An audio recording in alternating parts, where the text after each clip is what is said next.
Ahí está.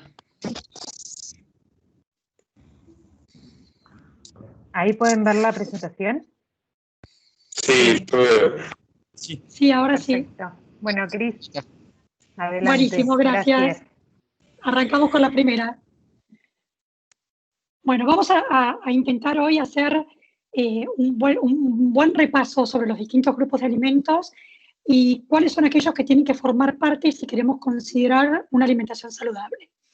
Cómo armarlo y recorrer un poquitito todos los grupos para saber qué aportan, en qué proporción los debemos incorporar, ideas de formas de preparaciones más saludables para poder tenerlos presentes en el día a día. Y cuando trabajamos en prevención y nutrición, nos guiamos mucho en esta gráfica que tienen presente, que es la gráfica de la alimentación. Esta gráfica reemplazó a la pirámide, a la antigua pirámide nutricional, donde fíjense que cambia absolutamente desde la forma, ¿no? Es circular y lo que quiere asemejar este círculo es a un plato, que simplemente cuando uno piensa en la alimentación, piense, bueno, ¿cómo lo armo? Tengo mi plato adelante, tengo que armar mi plato de comida, ¿qué grupos de alimentos tienen que formar parte? Y si lo miramos en detalle, vamos a recorrerlo juntos. La mitad del plato, fíjense que es el gran grupo de alimentos de fondo verde, debería estar formado nuestro plato por un 50%, fíjense, de grupo de vegetales y frutas. Según las últimas encuestas de nutrición y salud en Argentina, estamos muy lejos de ese valor, pero bueno, sabemos que son importantes y tenemos que hacer todo lo posible por fomentar su consumo. ¿Y por qué son tan importantes estos alimentos? Todo el grupo de vegetales y grupos de frutas. Fíjense los colores, todos los colores diferentes que aportan los grupos de vegetales y de frutas se lo deben a la cantidad y a los compuestos vitamínicos y minerales. Entonces, cuanto más colorido es la incorporación de este grupo, más completo desde el punto de vista nutricional va a ser nuestra alimentación. Entonces, acá tenemos que tratar de incorporar todos los colores y tratar también de variar y jugar entre crudos y cocidos. Entonces, este grupo es muy importante, dijimos, mucha vitamina, muchos minerales, y otro grupo importante de nutrientes que tiene este grupo es la fibra. ¿Y por qué hacemos tanto hincapié en la fibra? En nutrición ha tomado mucha relevancia el tema del uso de fibra. La fibra se relaciona directamente con la prevención y tratamiento de un montón de enfermedades, desde la diabetes para bajar los niveles de glucemia en sangre, las dislipemias para bajar los niveles de colesterol y triglicéridos en sangre, para el manejo del sobrepeso y obesidad, porque la fibra logra que uno tenga mayor saciedad. ¿Y qué significa la saciedad? Evito tener hambre. Entonces, para el control del apetito es muy importante pensar siempre en que el plato tenga alimentos que me den saciedad. Y la fibra justamente es el nutriente que va a lograr este objetivo. Entonces, fíjense la importancia, mucho más allá de todo lo que es compuestos vitamínicos, minerales, sino también la fibra. Saciedad exclusivamente es lo que tenemos que buscar cuando queremos tener control del apetito. Esto es importante y esto en general la gente cuando uno lo pregunta en el consultorio, si saben o conocen, saben que lo tienen que incorporar, pero es típica la leyenda que te dice, bueno, sí, quiero arrancar, me pasa que quiero cuidarme, voy a la verdulería, compro de todo, me acuerdo lo que me dijiste, grupo de colores, todos los colores, compro variado, pero se me terminan pudriendo en el cajón de la heladera. Esto es muy común escuchar. Entonces, yo siempre digo que los que estamos en nutrición, nuestra gran responsabilidad no solo es comunicar desde lo nutricional lo que aporta un alimento, sino también completo, bueno, darle todas las herramientas para facilitarle que lo puedan llevar a la práctica. Bueno, ok, ¿qué hago con las verduras? Grupo de verduras, sé que tengo que comprar variado, sé que tengo que comprar mucho. Entonces, primero aprender a organizarse. Entonces, si yo voy y compro alimentos, por ejemplo, verduras, que voy a incorporar a través de una ensalada, verduras crudas, claramente las voy a incorporar días siguientes a que hice la compra. Y si no soy de comer mucha verdura, voy a tratar de elegir aquellas verduras que duren mucho tiempo. Calabaza, zanahoria, zapallito, berenjena, no voy a comprar de hoja, porque claramente se me van a pudrir. Entonces, planifico, voy, compro y veo en qué orden las quiero utilizar. Siempre el día que van a la verdulería yo les digo esto. Sepan que van a tener que invertir ese día tiempo. Porque cuando uno viene de la verdulería o recibe el pedido de verduras y frutas, ese día es el día de mayor trabajo. ¿Por qué? Punto número 1, sanitizarlo. Ahora con la cuarentena y con el cuidado de la higiene de los alimentos, la gente lo cuida mucho. Pero esto es un área que a mí me encantaría que haya quedado para quedarse, llegado para quedarse. Yo insisto mucho y esto es un hábito que lo tenemos que incorporar para siempre.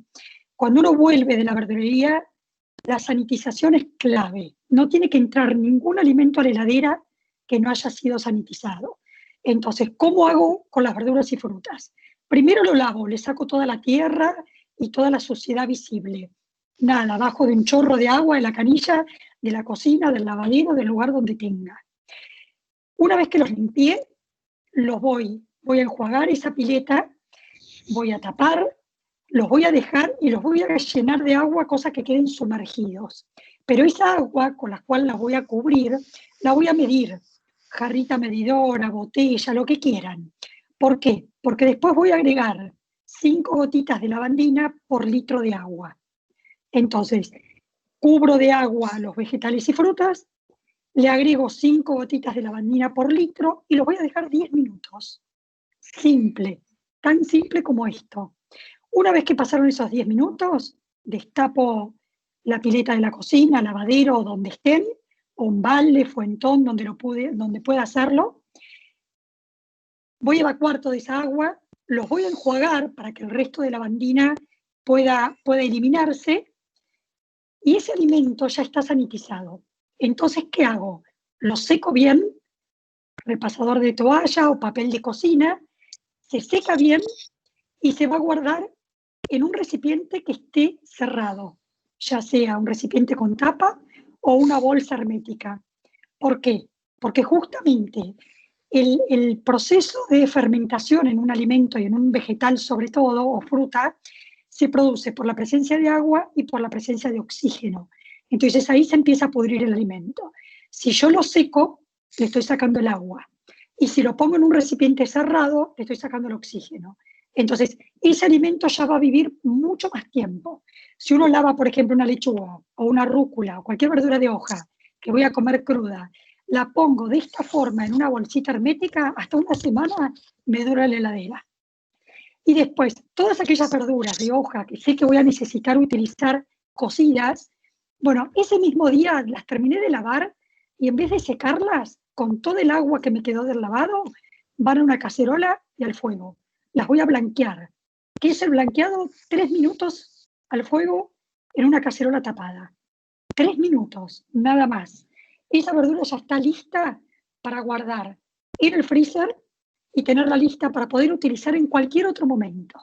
Entonces, si yo el día que vengo de la verdulería me tomo este trabajo, tengo un alimento listo para el consumo, si lo dejo abajo en la heladera, y obviamente me va a durar mucho más tiempo, o puedo armar mi freezer con estos alimentos, desde las de hoja cocidas, con este blanqueado, hasta, no sé, ese día corto, no sé, cebollas, las guardo en una bolsa hermética, freezer, corto morrones, corto champiñones, corto la verdura que quieran y la voy dejando en el freezer. Quiero tener una provenzal, ajo y perejil para después condimentar, las pongo en una cubetera, entonces ya después se me congela como cubitos y eso lo voy a utilizar para condimentar cualquier otra verdura o preparación que haga en el momento que estoy cocinando. Entonces, trabajo ese día que volví claramente de la verdulería, pero después ya tengo armada mi heladera y mi freezer para optimizar los tiempos. Entonces, aprovecho no solamente el tiempo, sino que aprovecho todas esas verduras, porque me da garantía de que no las voy a terminar tirando porque no se me van a pudrir. Entonces, esto es una pieza clave, un trabajo clave para poder asegurarme el buen uso de estos vegetales y que estos vegetales estén presentes, porque después los puedo incorporar, lo vamos a ver en distintas preparaciones. Entonces, 50% del plato, dijimos, grupos de verduras y grupos de frutas. Si seguimos avanzando, fíjense, todo el resto de los alimentos tienen que distribuirse en la otra mitad del plato. Fíjense el grupo que sigue, grupo de alimentos, fondo amarillo. Todo lo que sean cereales, granos, panes, harinas, legumbres. Este es el gran grupo de los llamados carbohidratos o hidratos de carbono. Generalmente estos son los malos de la película, la gente los evita totalmente. Claramente esto lo podemos hacer por un tiempo muy corto, porque son alimentos que están muy incorporados en nuestras rutinas, y como verán tanto en la pirámide como lo que quiere decir también el plato, es que todos los alimentos son importantes y todos tienen que estar dentro de una alimentación para que sea saludable. Lo que tenemos que aprender a manejar son las porciones, y lo que tenemos que aprender a manejar es la combinación también de cómo incorporarlos. Entonces, los carbohidratos no hay que dejar de comerlos, simplemente tengo que trabajar sobre la porción. ¿Y cuánto es la porción? La porción es lo que entre en un puñado de mi mano o en una taza en cocido. ¿Y qué buscamos acá? La combinación del carbohidrato con la fibra. ¿Por qué? Porque la fibra hace que ese carbohidrato se absorba más lentamente y se absorba en menor proporción. Entonces, ¿cómo lo incorporo con fibra? Buscando las alternativas del carbohidrato integral, si es un arroz, que sea integral, si es una pasta, puede ser integral, o una harina integral, o un pan integral, o directamente a través de una legumbre. Lentejas, porotos, arvejas, garbanzos, son todos carbohidratos que tienen alto contenido en fibra. Y si no me gustan las versiones integrales, o la fibra de esta manera, bueno, combino el carbohidrato con fibra de algún vegetal, crudo o cocido. Entonces voy a integrar preparaciones. Por ejemplo, voy a hacer, no sé, unos fideos con brócoli, un wok de vegetales que tenga arroz o que tenga alguna pasta, o voy a hacer algún canelón donde tengo una pasta pero integrada con verduras. Esta combinación es importante y es clave en la absorción del carbohidrato. Pero son alimentos que no dejamos de consumir, sino que los incorporamos en forma controlada. Y acá yo siempre hago un paréntesis y les digo, si les gusta mucho el carbohidrato, son alimentos fuente directa de energía. Entonces, ahora en la cuarentena, que estamos tantas horas quietos frente a la computadora, tenemos que asegurarnos que si queremos comer más carbohidratos, hay más ingreso energético, bueno, hay que consumirlo, hay que quemarlo, hay que moverse.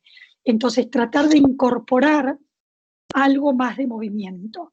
Ese movimiento puede ser una práctica de un deporte, puede ser una actividad física en una clase tutorial de YouTube, hoy no hay excusas, puede ser clases que hay gratuitas por Instagram de los distintos gimnasios que ofrecen sus clases en distintos horarios del día, puede ser si vivo en un edificio subiendo y bajando escaleras, si tengo la posibilidad de tener un parque trotando o lo que sea, pero generar algo de movimiento en forma regular si quiero incorporar el carbohidrato. El carbohidrato es sinónimo de energía, pero esa energía me ayuda para una buena práctica de actividad física. Y si son deportistas, donde hay un deporte y hay participación en el deporte, con más énfasis todavía tenemos que dejarlo dentro de la alimentación. En deporte siempre se utiliza el carbohidrato antes de la competencia o del entrenamiento, y posterior a la competencia o entrenamiento reforzamos con proteínas, que ahora vamos a ver dónde tenemos las proteínas. Seguimos avanzando, fíjense, el grupo de lácteos está en verde. ¿Y por qué?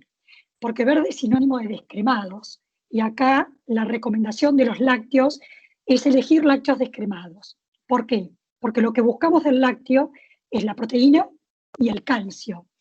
Y la versión descremada, lo único que se le modifica es la grasa. Seguimos teniendo la misma cantidad de proteínas y la misma cantidad de calcio. Entonces, a partir de los 6 años de edad, ya se puede recomendar que todo el grupo familiar utilice lácteos descremados. El lácteo tiene que estar, sí, por supuesto, se recomienda que esté una taza de yogur o de leche por día y una porción de queso.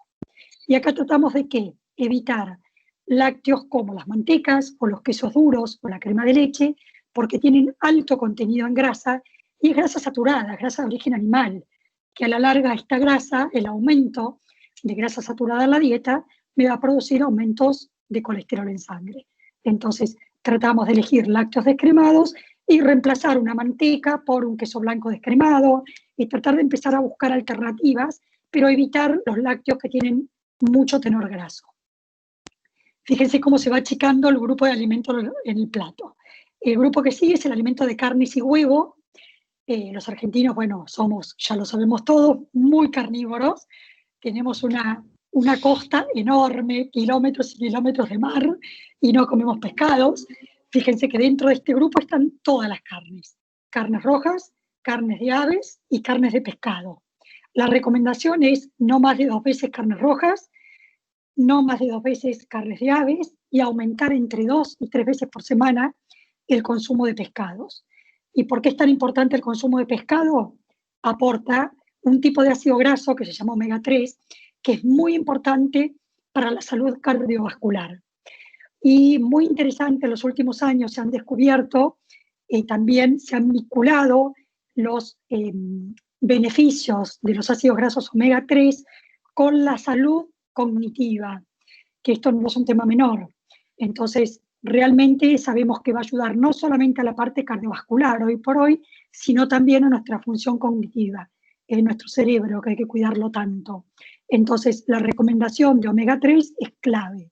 Y el pescado es el alimento que lo tiene en mayor proporción. Entonces, la recomendación, incorporar en lo posible hasta 3 comidas por semana de pescados. Y aquellas personas que no consumen carnes, fíjense que en este grupo también está el consumo de huevo. Entonces, reemplazar las proteínas de la carne por la proteína del huevo, la clara del huevo, que es lo blanco, es albúmina pura. Es una proteína muy noble de la naturaleza, que tiene un valor biológico muy alto. ¿Qué significa esto? Que forma directamente estructura de tejido y de sostén y de masa muscular. Entonces, si no hay carnes, sí o sí, tiene que haber huevo. Y si no hay huevo tampoco, tenemos que, bueno, realmente mirar muy atentamente esta alimentación cuando son vegetarianos estrictos o veganos, porque hay ciertos nutrientes que hay que medir y cuidar mucho, como por ejemplo la vitamina B12, que esta vitamina es muy importante para la formación del glóbulo rojo, para evitar una anemia. Pero si no estamos dentro de esa categoría, bueno, la posibilidad está, fíjense, muy variada entre el grupo de carnes rojas, que también incluye al cerdo, pollo o distintos tipos de aves, pescados y huevo. Vamos terminando el plato, tenemos el grupo de aceites. Dentro del grupo de aceites, que son las grasas vegetales, tenemos los aceites, las frutas secas, nueces, almendras, castañas, avellanas, que estas frutas hoy por hoy están más de moda y se empezaron a ver más en la alimentación, y también las semillas. Entonces, este grupo tiene que estar, la recomendación es no más de 2 cucharadas soperas al día. ¿Y por qué es importante? Porque hay un grupo de vitaminas, que son las vitaminas llamadas liposolubles, que necesitan la presencia de aceites para poder ser digeridas y absorbidas.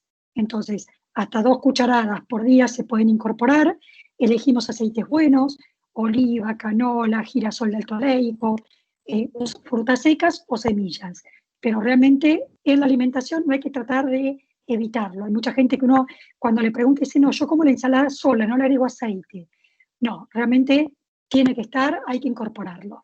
Sí hacemos la particularidad de la recomendación, no cocinarlo lo posible, incorporarlo en crudo, y si lo voy a cocinar, elegir aceites que toleren bien la cocción sin saturarse, como puede ser un aceite de oliva o un aceite de girasol de alto oleico. Entonces, de esa forma, sé que estoy haciendo una preparación donde no transformé, no saturé a esa grasa. Y por último, y para ir cerrando, fíjense, muy chiquitito, el grupo rojo, que son aquellos alimentos que en nutrición llamamos alimentos opcionales o preferidos. Está demostrado que si uno deja que la persona incorpore un poquitito de aquel alimento que le gusta mucho, que es el mimito, que es el que disfruta, que sabe que no está tan bueno, pero que le encanta comerlo, está demostrado que hay mucha más adherencia a un plan de alimentación saludable que aquella persona que se siente que está totalmente privada y prohibida de lo que le gusta mucho. Entonces, claramente se permite porción controlada, pero de esa forma me permite cambiar hábitos y más que hacer una dieta. Entonces, ¿puedo incorporarlo? Sí, en forma controlada. Entonces ahí elijo, bueno, qué es lo que más me gusta y me lo permito. Fíjense en la base del plato, otra recomendación es la disminución del consumo de sodio, la recomendación de tratar de cocinar sin sal, agregar la sal si no hay hipertensión en la mesa. Y si hay hipertensión, bueno, que en la comida cocinar con gusto, utilizar muchas hierbas, condimentos, que la comida encuentre el sabor no solamente en el salero, sino en otras especias o condimentos. Cebollita de verdeo, puerro, mostaza en polvo, empezar a probar comino, paprika, que la comida sea sabrosa, gustosa, y no solamente a través de la sal. Fíjense, en la otra punta del plato tenemos la recomendación del aumento de actividad física, que esto ya todos sabemos los beneficios de la actividad física, no solamente a nivel metabólico, que disminuye la presión arterial, disminuye el colesterol, disminuye la glucemia, sino también a nivel, como digo yo, psíquico, ¿no? Que es la secreción de endorfinas, llamadas enzimas de la felicidad. Uno se siente bien cuando hace actividad física, puede dormir mejor, está cansado físicamente. Hoy por hoy la cuarentena también nos ha traído este problema de la falta de sueño, porque la gente está tan preocupada que no se puede dormir. Entonces, el cansancio físico con la práctica de algún deporte o alguna actividad física claramente también nos va a ayudar a resolver este tema. Y por último, como eje central, el agua. Y fíjense que está representada por una canilla, no por un vaso o una botella. ¿Qué quiere decir con esto la canilla? Que el agua es eje central, no solo como hidratación, sino como higiene y seguridad alimentaria. Hoy por hoy con la cuarentena lo aprendimos, todo el mundo sanitiza y aprende a higienizar a través de alcohol diluido en agua o lavandina diluido en agua. Pero el agua es clave en todo lo que es higiene y seguridad, no solo de alimentos, sino también de las mesadas y utensilios donde se va a preparar la alimentación, y lavado de manos. Tener el hábito siempre que antes de empezar a cocinar o preparar la comida o a sentarse a comer, el lavado de manos con agua y jabón. Si no tengo agua y jabón, de acuerdo al lugar físico donde se encuentre, bueno, el alcohol en gel o el alcohol diluido. Pero claramente el agua como higiene y seguridad, y obviamente como hidratación. Todos los procesos metabólicos requieren presencia de agua para poder llevarse a cabo. Entonces, bueno, recorrimos rápidamente el plato, conocimos todos los grupos de alimentos, la importancia que aportan, en qué proporción y cómo incorporarlos, pero bueno, ¿cómo lo llevo a la práctica? Recomendaciones prácticas, ¿qué hago con todo esto? Y si vemos la próxima diapo, pasamos a la próxima, uno tiene que, yo siempre les digo, sacarse de la cabeza la palabra dieta. Dieta es algo que empieza y termina. Y uno tiene que tratar de proponerse cambiar hábitos. Sé que es difícil, sé que lleva más tiempo, pero es lo único perdurable a largo plazo. Entonces, un hábito es algo que uno adquiere por repetición. Entonces, cuando uno lo repite en forma sistemática, llega un momento que lo hace en forma automatizada. Entonces, una vez que logramos ese hábito, ya después lo internalicé, ya está, lo hago sin pensarlo. Entonces, al principio cuesta un poquitito más, pero vale la pena, no solo por la imagen, por tratar de cuidarme, por querer bajar de peso para verme mejor, sino esto es una inversión a largo plazo en salud, en calidad de vida. Entonces, trabajemos sobre el cambio de hábitos, el aprender a comer de una manera distinta, en poner en práctica, bueno, todo esto que me contaron, ¿por qué me sirve? ¿Por qué incorporar determinados alimentos? ¿Por qué de esta forma? Aprender y llenarse de herramientas para que este hábito realmente tenga continuidad en el tiempo. La próxima. Y primer paso para lograr que un hábito se incorpore y quede en el tiempo, busco herramientas. Entonces, ¿cómo lo incorporo? Y pongo alarmas en el teléfono, en la compu, para no pasarme el día entero sentado frente a la computadora y uno escucha, uy, me olvidé de desayunar, uy, me olvidé de merendar. Entonces, hago solamente las comidas principales y claramente, si entre una comida y otra paso 6 horas, 7, 8 horas sin comer, siempre voy a llegar con mucho apetito a la comida siguiente. Entonces, ponerme alarma. Lo ideal es que cada 4 horas exista la incorporación de algún alimento, no saltear comidas.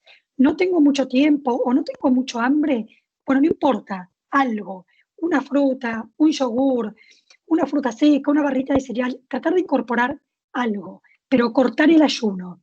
Y en lo posible incorporar con esa colación o con ese alimento alguna forma de hidratación, ya sea agua o a través de líquidos calientes, que cuando uno tiene mucho apetito o está muy ansioso, que esta cuarentena nos genera mucha ansiedad y uno come más por ansiedad que por apetito, tratar de incorporar y acompañar con líquidos calientes, con té, con mate, con sopas. El líquido caliente logra mucha mayor saciedad, actúa directamente sobre el centro de la saciedad. Entonces, si yo incorporo un alimento y lo acompaño con líquidos calientes, claramente voy a lograr la saciedad mucho más rápido que si como el alimento solito, así seco, y paso de largo. Entonces, acostúmbrense, pongan una alarma, pongan algún reloj, algo que les suene y que les sirva de recordatorio para hacer ese corte o colación. La próxima, y herramientas prácticas. Empezamos, para mí es clave planificar. Yo siempre digo, uno en la vida planifica todo. Es muy raro que se levanten y digan, bueno, a ver qué hago hoy. Uno ya sabe medianamente, en lo personal, en lo laboral, qué es lo que tiene que hacer. En este tema tenemos que hacer lo mismo. Sentarnos, papel y lápiz, bueno, eso deschaba un poco la edad, pero yo soy muy amiga del papel y lápiz, y planifiquen, escriban planilla de lunes a domingo. Si tienen que planificar, porque viven en grupo familiar, háganlos partícipes, siéntenlos. Bueno, a ver, esta semana, ¿qué quieren comer? Y empiecen a planificar comidas, pero no piensen en dieta. No piensen, bueno, a partir de hoy voy a comer saludable, bife con ensalada de lechuga y tomate. Porque el tercer día me aburrí y ya no sé qué más comer. Y nadie de la familia me acompañó en el cambio de hábito. Entonces yo siempre les propongo, planifiquen en familia comidas, para empezar, que ya conozcan, que les gusten, que estén dentro de sus hábitos y buscar la versión de cómo la puedo mejorar ahora que tengo todo este conocimiento sobre grupos de alimentos. Entonces, veamos cosas simples. No sé, programa el menú, milanesa con puré. A todo el mundo le gusta. ¿Cómo lo puedo mejorar? Bueno, milanesa, no la compro hecha. Viene con doble rebozado. Tiene doble capa de pan. Tiene más pan si yo la peso que carne. Hago la milanesa casera. Y el día que me pongo a hacer milanesas, no hago 4 milanesas. Y compro 2 kilos y las voy guardando en el freezer. La rebozo en casa. Rebozado una sola vez. Pongo la mitad de pan rallado, la otra mitad le puedo poner avena. Avena extra fina. O compran la avena que tengan y la pasan por la licuadora o mini piper y la transforman en una avena más finita. Si no quieren que se vea o morderla. La mezclan con el pan rallado, no se dan cuenta que existe la avena ahí. Le agregué una gran cantidad de fibra a esa milanesa. Y la hago al horno, en vez de frita.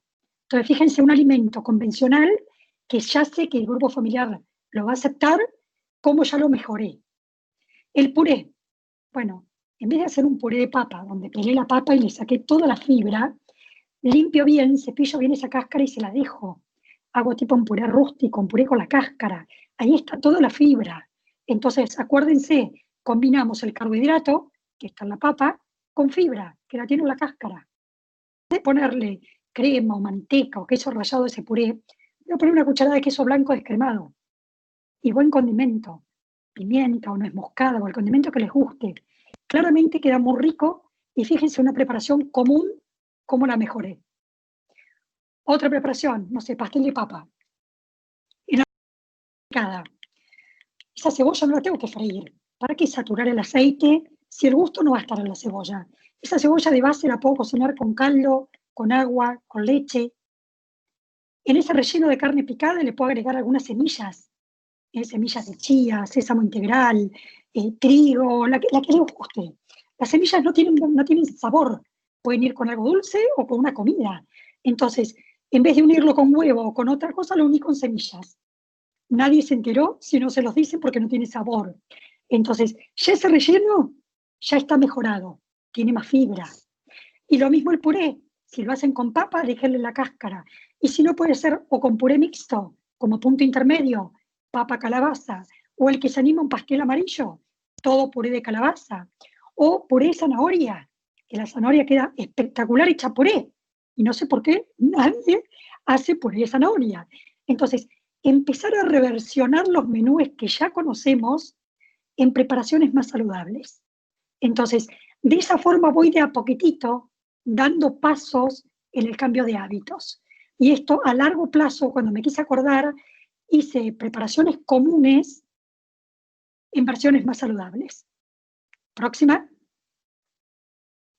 Entonces, trabajen en equipo, trabajen con el grupo familiar, no traten de imponer comidas que ustedes consideran que ya son saludables, porque no saben si son o no, o por ahí son muy saludables y las comen solos, porque nadie los acompañó en el grupo familiar. Entonces, próxima, cuando piensen en planificar, traten de disminuir todos los alimentos que sean ultraprocesados, que aporten mucha grasa saturada, mucha grasa trans, una para atrás, que aporten muchas grasas trans. Entonces, cuanto más casero y natural, claramente mejor va a ser la alimentación. Dentro de la planificación de buenos hábitos, tratar de bajar el consumo de alcohol entre semana. Esta cuarentena también ha llevado a elevar mucho el consumo de alcohol y la verdad que desde el punto de vista salud no es lo más recomendable. Entonces déjenlo para fin de semana, para momentos donde socialmente con la familia hay más sobremesa, donde uno lo pueda disfrutar más. Tratar de erradicar el hábito del cigarrillo también tiene que estar dentro de nuestras prioridades en salud.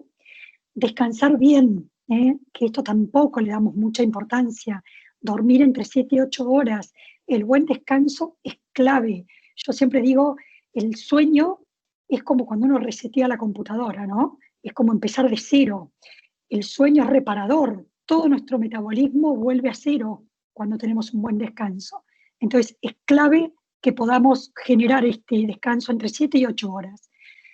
Y obviamente mantener nuestra mente sana también, que tampoco le damos tanta importancia, no solamente lo que les decía hoy de incorporar omega 3 para la salud cognitiva y neurológica, sino también hacer trabajos de meditación, de concentración, leer un buen libro que nos guste. Todo esto da sensación también de felicidad y de bienestar. Entonces, sacarnos de la rutina que sea lo estrictamente que hacemos todos los días. Empezar a incorporar, no sé, la práctica de aprender un idioma, o si no es un idioma, aunque sea palabras en otro idioma. Empezar a incorporar cosas diferentes en el día a día. Eso también ayuda mucho a la salud cognitiva. Próxima. Entonces, si tratamos de llevar adelante estos cambios de hábitos, no tenemos que ponernos en la cabeza lo prohibido, porque si no existe un alimento, próxima, que esté prohibido. Lo que tratamos de hacer es manejar porciones, manejar frecuencias de consumo. Si yo ese alimento, acuérdense en el plato, el grupito rojito, chiquito, alimentos preferidos, si es algo que yo disfruto mucho y puedo tener el control de cómo lo incorporo y en qué frecuencia, no necesito prohibirme. Y les puedo asegurar, y está demostrado esto con trabajos y con evidencia, que si permitimos que la gente se dé ese mimito, el cambio de hábito hacia una vida más saludable claramente se logra, es mucho mejor. Entonces, empecemos a trabajar no en prohibiciones, sino en poner en práctica todo esto que fuimos aprendiendo. Próxima, no quise dejar de poner, estando en cuarentena, aquellos alimentos que nos van a ayudar a reforzar el sistema inmunológico. Entonces, se habla mucho sobre en el COVID de cómo reforzar nuestro sistema inmune para que cuando nos enfermamos, ya sea COVID o cualquier otra patología, lo podamos llevar lo mejor posible. Está demostrado, hay mucha evidencia científica sobre el efecto de la vitamina D en el sistema inmune y mucho más allá de la exposición al sol que todos conocen, de la vitamina D, hay alimentos que tienen gran aporte de vitamina D, como los pescados grasos, como es el salmón, el atún, la caballa, el arenque, las sardinas, los huevos, los lácteos. Entonces, incorporar alimentos con vitamina D nos va a ayudar a reforzar nuestro sistema inmune. Vitamina C es clave también, todo lo que es cítricos. Dentro de las frutas, de las 3, 4 frutas por día permitidas, al menos 1 o 2 deberían ser cítricos. Cualquier cítrico, el que les guste, limón, pomelo, naranja, mandarina, pero aumentar el consumo de vitamina C. También está demostrado que aumenta nuestro sistema inmunológico. Próxima, la incorporación de probióticos. los probióticos, ¿qué hacen? Fortalecer nuestra microbiota, nuestra flora intestinal, en la cual viven bacterias que son buenas, que nos ayudan a que nuestro intestino esté sano. Y piensen que todos los nutrientes, ya sea macro o micronutrientes que incorporamos a través de los alimentos, se absorben y se digieren a través del intestino, no del estómago. Entonces, el intestino es lo que llamamos nuestro segundo cerebro. Y si está sano, claramente nuestra absorción de todas estas vitaminas y minerales y de macronutrientes que recomendamos, claramente lo vamos a poder llevar a cabo lo mejor posible. Y los probióticos justamente hacen que este intestino esté muy saludable. Probióticos encontramos en el yogur y en las fibras. Acuérdense, 50% del plato, frutas y verduras. En la fibra presente en vegetales y frutas, generamos también probióticos. Entonces, importante que estos grupos de alimentos estén incorporados en forma regular. Y por último, y para ir cerrando, insisto con estos dos grupos, práctica de movimiento. No tomen esto como, bueno, me tengo que ir a anotar a un gimnasio, porque en algunos lugares ni siquiera están habilitados, sino movimiento cualquiera, caminar, lo que puedan, pero salir de las 8 horas del escritorio y de la silla y de la computadora, y el buen descanso. Clave, poder descansar, que para mí yo siempre lo relaciono. Físicamente, si me canso con la actividad física, claramente voy a poder dormir mucho mejor y no voy a necesitar buscar ninguna ayuda para poder dormir. Lo voy a hacer naturalmente, porque mi cuerpo me lo va a pedir. Entonces, van de la mano. Práctica de movimiento, lo que puedan, algo, y un buen descanso, un sueño reparador. Recuerden que todos los procesos metabólicos se reparan durante las horas de sueño. Y nada más. Muchas gracias. Ahora, me encanta esta parte a mí de las charlas. No, por favor, me encanta esta parte que son las... Muy claro. Acá, ahora, si te parece, pasamos a la parte de las preguntas y las respuestas. Sí, perfecto. A todos les quiero decir que si quieren pueden ir dejando en el chat las preguntas que tengan. Mientras tanto, Cris, te voy a ir leyendo algunas que surgieron en el formulario de inscripción a la webinar. Algunos dejaron su consulta con anticipación, digamos, ¿no? Un par en realidad tiene que ver con qué pasa con la gente que tiene dietas alternativas, ¿no? Por ser veganos, vegetarianos, celíacos, diabéticos, digamos, los que tienen que cumplir alguna dieta puntual por elección o por su condición de salud, digamos. ¿Qué consejos le darías a ellos? Bueno, a ver, punto número 1, siempre consultar con un profesional. Dietas donde tenemos que enfocarnos en restringir algunos grupos de alimentos, ya sea, como vos dijiste, por alguna patología, diabetes, hipertensión, dislipemia o la indicación que tengamos, o por decisión de dejar de comer algún grupo de alimentos, como puede ser un vegano, un vegetariano, un ovo lácteo vegetariano, siempre hacer la consulta con un profesional, porque cuando uno restringe grupos de alimentos, está restringiendo el ingreso de vitaminas, minerales, micro y macronutrientes. Entonces, tenemos que esto evaluarlo, considerarlo, para poder reemplazarlo con otro grupo de alimentos, que siempre es la primera alternativa, y si hay situaciones más extremas donde no llegamos a poder cubrir con alimentos, tenemos que buscar suplementos. Pero siempre necesitamos la evaluación con un profesional. Más que nada para evitar carencias a largo plazo. Muy bien. Gracias. Otra consulta que llegó fue, ¿de qué manera influye en la salud alimentarse fuera de horario? Esto de repente colgarnos con la cena y terminar cenando a las 3 de la mañana o desayunar casi al mediodía. ¿Qué tan grave es, digamos, no ser ordenados en ese sentido? A ver, nuestro cuerpo es una maquinita suiza perfecta. Entonces, si esto pasa un día porque me olvidé, no pasa nada. Ahora, si yo quiero tener una alimentación ordenada, una alimentación saludable, y mi cuerpo no tiene horarios, yo no le estoy marcando, a ver, no es con reloj, pero sí tenemos un ritmo que se llama ritmo circadiano. El cuerpo necesita en distintos momentos del día la incorporación de diferentes nutrientes. Por algo tenemos elección de grupos de alimentos para desayuno, almuerzo, merienda y cena que son diferentes. Entonces, Claro. este reloj circadiano que tiene nuestro metabolismo, tenemos que tratar de respetarlo.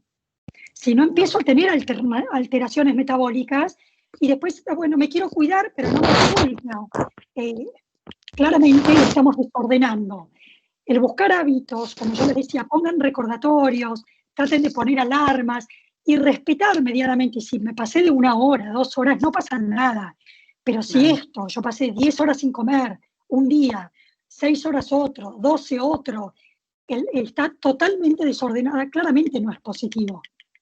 Claro. Ahora, no es lo mismo, me pasa a veces trabajando en plantas donde existen turnos rotativos, donde esa persona tiene alterado el ritmo porque cumple horarios diferentes laborales, pero bueno, va a cenar toda la semana a las 3 de la mañana. Claro. Entonces ya se establece el ritmo distinto, pero ordenado. Ya lo ordenamos en función de su horario, claro, pero no lo dejamos tampoco librado al azar. Claro. Entonces, Clarísimo. siempre hay que adaptarlo y tratar de ayudarse con recordatorios, para no pasar 10, 12 horas sin comer. Buenísimo. Bueno, yendo a las preguntas que dejaron en el chat, así hacemos un surtidito. ¿Qué cantidad de huevos por semana es recomendable comer? Pregunta uno. A ver, si no hay ningún tema metabólico, no hay ningún nutriente que corregir, si los parámetros de salud están todos bien, se puede comer un huevo por día, no pasa nada. Ahora, si tenemos que corregir colesterol, tenemos que corregir alguna patología, lo que hacemos ahí en la restricción siempre va a ser de la yema. Lo blanco, que es la clara, lo que yo les dije hoy, que tiene albúmina, que tiene proteína, no hay contraindicaciones con esta parte del huevo. Yo la puedo comer perfectamente todos los días aunque tenga colesterol alto. Claro, bien. Entonces puedo comer 3 huevos por semana y todos los días si quiero. Claro, mira. Bueno. Y se usa mucho también en deporte, porque es una forma de incorporar mucha proteína en un alimento muy simple como la clara de huevo. Claro. Bueno, siguiendo con las preguntas, José Fabián nos consulta si la combinación de un licuado de banana es recomendable. La combinación del que se vea cómo se prepara, ¿no? Bueno, el tradicional es licuado de banana con leche. Con leche y azúcar. A ver, si vos usás una banana bien madura, que es la que se recomienda para los licuados, no necesitas agregarle azúcar. Porque entre el azúcar que tiene la banana, que es fructosa, y la lactosa, que es el azúcar de la leche, claramente no necesitarías agregarle azúcares. Bien. Ahora, si la haces con una banana que no esté madura, es probable que le tengas que agregar algún endulzante, ya sea azúcar, miel o edulcorante, de acuerdo a lo que vos estés usando, o si hay alguna limitación por un tema de peso, o no sé bien a dónde apunta la pregunta. Está bien, pero bueno, sí yo creo que está conectada. Sí, lo que tiene el licuado de banana es que te da muchísima saciedad. Entonces, a veces es una buena herramienta a las personas que les cuesta obtener saciedad, y bueno, en una merienda o en una colación, si necesito saciedad, voy a usar un licuado de banana. Un vaso de leche descremada y media banana bien madura. Está bien. Bueno, acá otra consulta, si los pescados enlatados como caballa o atún aportan igual que consumir pescado fresco o congelado. ¿Qué diferencias hay, digamos, entre una y otra? Por el aporte de omega 3 hay diferencia. El enlatado tiene menos omega 3. Entonces, si tenemos la posibilidad de comer pescados frescos, siempre la recomendación es pescados frescos porque tiene mayor carga de omega 3. Sí. Claro. Ahora, sí, por una cuestión geográfica o por una cuestión de accesibilidad a un alimento fresco, entre no comerlo y comer un enlatado, bueno, ahí vamos por el enlatado. Vamos con el enlatado. Pero si tengo la opción del fresco, siempre primero el fresco. Siempre primero el fresco, bien. Bueno, otra consulta, ¿qué cantidad de agua es recomendable tomar por día? Bueno, esto varía mucho, de acuerdo a la época del año, si es invierno o verano, y también depende mucho si la persona hace actividad física o no. Muy así como general, la recomendación va mínimo 2 litros de agua por día, máximo 3. Bien, máximo 3. Y ahí depende, Bueno. insisto, si haces alto rendimiento, obviamente que vas a necesitar más agua. Si es pleno verano y hago alto rendimiento, o hago 2 horas por día de actividad física, aunque no sea alto rendimiento, voy a necesitar más de 3. Pero así como muy general, es mínimo 2, máximo 3. Bien. Bueno, otra consulta, seguimos con las consultas que dejan en el chat. Dice, ¿cuánto mejora la cocción al vapor respecto al hervor? A ver, la cocción al vapor lo que logra es que el alimento, como no tiene un líquido donde esté flotando, sus nutrientes no pasan al líquido de cocción. Quedan concentrados en todo el alimento, porque se cocinan con el líquido propio del alimento. No tengo agregado de agua. Cuando uno cocina por hervor, el alimento está inmerso en un líquido, ya sea agua, caldo o lo que sea. Si yo no tomo ese líquido, todos los nutrientes pasaron al líquido. Y ni hablar si lo tiro. Estoy tirando el 90% de los nutrientes. Entonces, siempre la mejor forma de cocción es al vapor o grillados o al horno. Las verduras al horno, grilladas, también quedan espectaculares y no necesito el hervor. Por eso, fíjense, cuando yo les hablé del blanqueado de los alimentos de hoja, acelga, espinaca o cualquier verdura de hoja, el blanqueado es 3 minutos, no más. Porque de esa forma es solamente con el agua que me quedó de la limpieza del alimento y donde hierve, 3 minutos apague el fuego. No necesité agregar más agua, significa que no pasan nutrientes a ningún medio. Queda ahí. Está bueno. Bueno, Sabrina Pareja consulta si es buena la eliminación de las harinas en forma total, de la alimentación de uno, digamos, y su reemplazo por otras cosas como sésamo, lino, chía, almendras, coco. A ver, voy a tratar de aclarar porque hay un mix en esa pregunta. Las harinas están dentro del gran grupo de carbohidratos. Carbohidratos que son harinas, con lo que hacemos panes, con lo que hacemos masas de tarta, de pizza, de empanadas, ¿sí? Si yo puedo tirarme la versión integral, claramente es mucho mejor porque tiene un gran aporte de fibra. Claro. Y las harinas, cuanto más blancas, más sometidas a procesos de refinamiento tienen, entonces los nutrientes que tienen toda la corteza los voy perdiendo. Entonces, desde el punto de vista nutricional, una harina integral es mucho más completa, además de aportar fibra. Entonces, evitarlas totalmente de la alimentación es casi imposible, porque por más que yo no quiera comer harina, fíjate que en todos estos grupos de alimentos que yo te nombré hay harinas. Entonces, es casi imposible no comerlas. Sí, la recomendación, insisto, siempre combinarlas con fibra.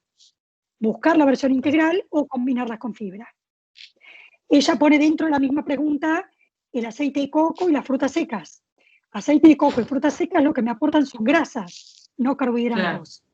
Claro. Las frutas secas los nombramos como reemplazo de aceites, está dentro de la categoría de aceites, está bien, está bueno, tienen un buen perfil de ácidos grasos, son grasas saludables. El aceite de coco es una grasa que se ha puesto de moda, pero tiene un 80% de grasa saturada. No. El aceite de coco... No es tan bueno como su marketing lo indica. Totalmente. Tiene un muy buen marketing, pero tiene un 80% de grasa saturada. Mirá vos. No es el aceite para recomendar, claramente. Ahí. Acá llegó otra consulta, Cris, muy interesante, que tiene que ver, Cristian la deja, respecto a que él dice que ve complicado el tema de hacer una dieta balanceada para la gente que tiene desarraigo, digamos, para el personal de turnos que tienen desarraigo. Bueno, es una problemática bastante escuchada, ¿no? ¿Qué tenés para comentarle al respecto?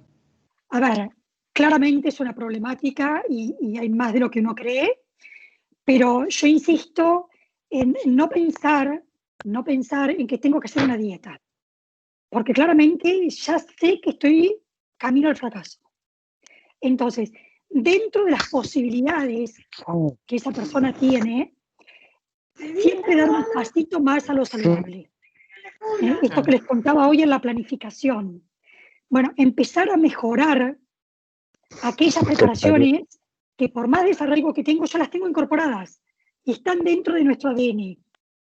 Entonces, si esas preparaciones yo sé que donde esté las voy a preparar, las empiezo a transformar en preparaciones mejores, más saludables. Evito las frituras, evito agregado de manteca, evito agregado de queso rallado, evito agregado de todo lo que es grasas saturadas. Entonces, ya ahí estoy mejorando un montón la alimentación. Y cuando uno baja la grasa de la alimentación, que yo hago mucho foco en esto, estoy limitando los alimentos que me invitan a seguir comiendo. Entonces, si yo bajo la grasa, con el tiempo voy a tener menos apetito. Entonces, el control de la cantidad que yo estoy comiendo lo voy a poder tener. Si yo tengo una dieta rica en grasa, mi cabeza dice, tengo que comer menos, pero lo que yo estoy comiendo me estimula el apetito, es casi imposible. Estoy en esa rivalidad entre que como, tengo hambre, pero mi cabeza me dice, deja de comer y no puedo, y me genera mayor frustración todavía. Entonces, primer punto que les aconsejo siempre, enfocarse en el control de grasas. Mucho más allá que es lo más nocivo para nuestra salud, me va a ayudar a tener el control de la cantidad de lo que estoy comiendo. El manejo de porciones, que ahí es clave. Puedo manejar las porciones si no llego con hambre a la hora de comer. Entonces, bajo la grasa, pongo más colaciones durante el día, pongo más recordatorios de hacer cortes. Si yo como más veces al día, llego con menos apetito a la hora de comer. Entonces ahí el control de la calidad y cantidad me resulta más fácil. Más manejable, claro. Totalmente. Cris, una consulta distinta refiere a la gente que necesita subir de peso en vez de bajar, gente que tiende a ser muy delgada y que desearía ganar peso, digamos. ¿Qué sugerencia o hábitos les recomendás a ellos que incorporen? Bueno, cuando hay que subir peso, justamente es mantener la frecuencia, o sea, comer menos volumen, porque seguramente obtenga la saciedad con muy poco volumen de alimentos. Entonces, comer menor volumen, más veces al día, y elegir inteligentemente los alimentos. Incorporar alimentos que me den nutrientes, frutas secas, lo que hablamos hoy, nueces, almendras, castañas, que tienen un buen perfil de ácidos grasos, pero que son aceites saludables. ¿Sí? La grasa es lo que más calorías tiene. Cuando un hidrato de carbono y una proteína me aportan 4 calorías por gramo, la grasa me aporta 9 calorías por gramo. Entonces voy a buscar alimentos que tengan grasa, pero grasas saludables. ¿Sí? Voy a buscar alimentos que tengan proteínas, más clara de huevo, más quesos, ¿sí? Que alimentos que me aporten calcio y proteína. O sea, siempre buscar alimentos que me den más nutrición, no solamente mirar las calorías. Claro. Y en poco volumen, comidas más frecuentes a lo largo del día. Está muy bien, clarísimo. Ya estamos llegando al final de la hora la que nos propusimos que se desarrolle este webinar, pero vamos a hacer unas 2 o 3 preguntas más, si te parece bien. Sí, perfecto.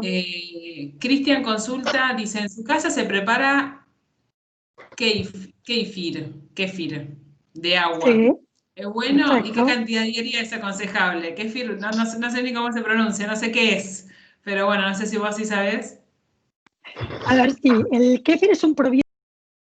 Yo hablaba en la última parte de la presentación de los alimentos que nos ayudan a tener nuestra microbiota saludable, nuestro segundo cerebro, que es el intestino, y el kéfir es un alimento milenario, es una preparación que realmente ayuda a mantener esta microbiota. No es muy común, la gente, digamos que no está en el hábito cotidiano incorporar kéfir.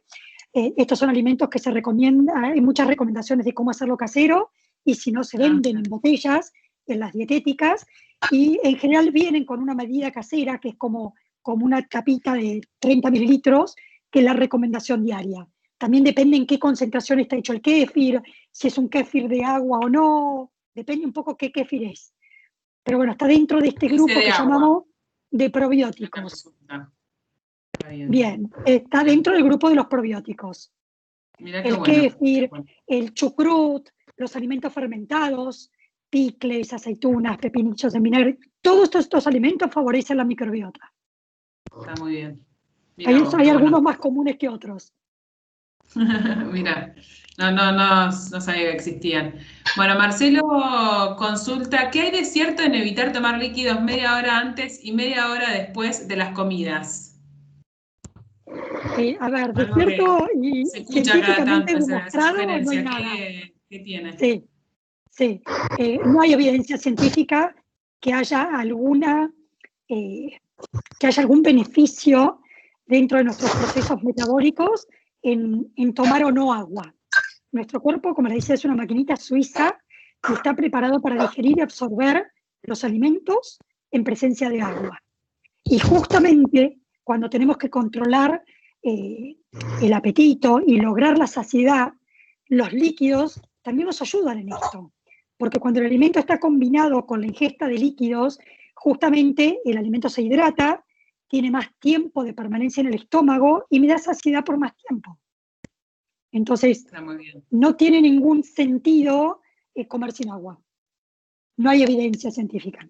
Si lo quieren hacer por un tema de gustos, es otra Sería historia. más gusto que otra cosa, Pero claro. no tiene mucho sentido la recomendación. Está muy bien. Bueno, Perdón, Vicky, repasando por arriba algunas de las Vicky, consultas que que quedan, que interrumpa, son pero varias. hay varios chats y uno que apareció recién, que por favor hables del tema de los edulcorantes. Sí, justo iba a ir a ese. Sabes que hay muchas había consultas varias. respecto a los edulcorantes. Preguntan si son buenos, si son malos, qué tipos de edulcorantes recomendás, aspartamo, sacarina, que un poquito de eso conversemos para hacerlo, si te Sí, parece bien. sí, cómo no. En el mundo de edulcorantes hay diferentes alternativas. Incluso hoy es muy raro encontrar en el mercado un edulcorante puro neto, porque hay combinaciones. Sacarina con aspartame, hacer sulfame K, stevia con sucralosa. A ver, es un gran mundo el de los endulzantes. Existe, regulado por la FDA, lo que se llama una IDA, ingesta diaria admitida, que es la cantidad de edulcorante que se puede consumir por día de una manera segura, que esto no nos hace daño a la salud. Esa IDA, el valor es altísimo. Es casi imposible que una persona supere esa IDA. Entonces, en nutrición hay temas que se van poniendo de moda y a veces asustan a la gente. Entonces, Claro. la verdad, yo en esto transmito absoluta tranquilidad porque está muy regulado, hay mucha seguridad detrás de esto, pero obviamente también está la recomendación que cuanto más natural, mejor. Entonces, Y dentro de todos los edulcorantes, ¿cuál sería el más natural, digamos? ¿Los sucralosa quisieron sacar esa carta? ¿Cómo los evalúas, digamos? Tratar de buscar uno que sea lo más puro posible, no combinaciones, y realmente que sea puro, porque por ejemplo, la stevia es una planta, es el más saludable, pero la stevia, si vos miras los envases de los que hoy encontrás en el supermercado, es muy raro que haya stevia pura, todas tienen combinación. Claro. O sea, cuanto más puro mejor, incluso también para cocinar. Siempre lean la etiqueta y fíjense, si no lo aclara en el frente del envase, siempre vayan a leer ingredientes. Y el ingrediente tiene que estar declarado de mayor a menor. Entonces, el que figure primero es el que está en mayor proporción en el alimento. Hay stevias que vos agarrás el envase y primero dice hacer sulfame K. Y como tercer ingrediente es stevia. Claramente es lo que menos tiene stevia. Entonces, en esto que aprendan a leer las etiquetas, pero transmito absoluta seguridad en el uso de estos ingredientes. Buenísimo. No tiene que haber temor.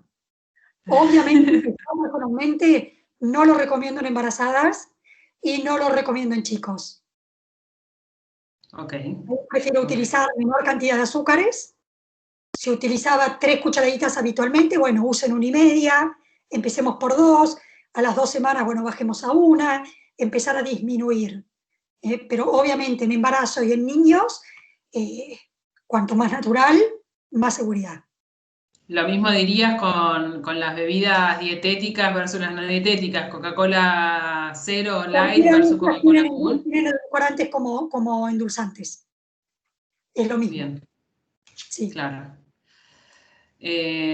Bueno, Cris, la verdad que hay algunas consultas que quedaron sin responder, pero queríamos cumplir con la promesa de liberarte después de una hora, liberarnos a todos en realidad después de una hora. Y lo que les propongo es las consultas que no se llegaron a contestar, yo te las voy a mandar por mail para que cuando puedas las contestes y yo les hago llegar la respuesta a todos. Sí, perfecto. Así no queda nada sin contestar. Sí, incluso con dudas después de la presentación, las consultas que quieran, no hay problema. Bueno, muy bien. Bueno, entonces a todos les aclaro, digamos, que queda el canal abierto para cualquier consulta que quieran, que se les ocurra después. Y bueno, muchísimas gracias. Creo que fue muy claro y muy interesante, la verdad. Muchas gracias, Cris. No, por favor, gracias a todos por conectarse. Bueno. Gracias. Hasta luego, gracias. Hasta luego. Chao.